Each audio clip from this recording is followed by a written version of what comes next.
ये कहानी आपको ये सोचने पर मजबूर कर देगी कि क्या ज्ञान किताबों से आता है या फिर खुद के अनुभवों से। एक बार महात्मा बुद्ध एक नगर में उपदेश दे रहे थे।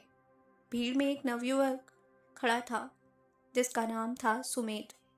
सुमेध बहुत बुद्धिमान था, लेकिन वो ईश्वर, आत्मा और पुनर्जन्म जैसी किसी भी बात पर विश्वास नहीं करता था। वो एक कट्टर नास्तिक था। जब बुद्ध का उपदेश खत्म हुआ तो सुमेध भीड़ को चीरता हुआ बुद्ध के पास गया।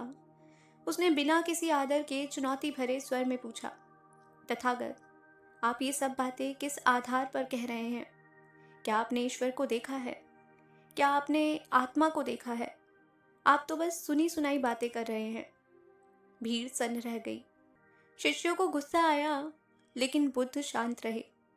उन्होंने मुस्कुराकर सुमेध की ओर देखा। बुद्ध ने कहा, युवक, तुम्हारे प्रश्न तर्क संगत हैं। अच्छा, मुझे एक बात बताओ, क्या तुमने कभी शहद खाया है? सुमेध ने कहा, हाँ, कई बार। बुद्ध ने पूछा, तो फिर शहद का स्वाद कैसा होता है? क्या तुम मुझे शब्दों में समझा सकते हो? सुमेध ने शहद के स्वाद को मीठा, गाढ़ा और अजीब अजीब शब्दों में समझाने की कोशिश की, लेकिन वो पूरी तरह से संतुष्ट नहीं हुआ।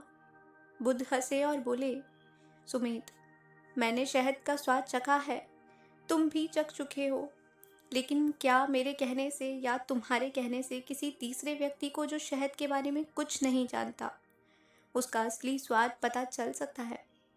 सुमेध ने कहा, नहीं, उसे चखना ही पड़ेगा। बुद्ध ने कहा, यही मेरा उत्तर है। सत्य, ईश्वर या आत्मा, ये सब अनुभव की चीजें हैं, चर्चा की नहीं। विश्वास के सहारे तुम केवल एक सीमित ज्ञान तक पहुंच सकते हो, लेकिन अनुभव ही तुम्हें पूर्णता देता है। बुद्ध ने सुमेध को चुनौती दी, आओ, मेरे मार्ग पर चलकर देखो, मेरा ध्यान अभ्यास करो। जब तुम स्वयं उस शांति को अनुभव करोगे, तब तुम्हें किसी विश्वास की जरूरत नहीं होगी। सुमेध का अहंकार टूट गया। उसने समझ लिया कि तर्क से केवल बहस हो सकती है, ज्ञान नहीं। किसी बात को केवल इसीलिए ना माने क्योंकि किसी ने कहा है।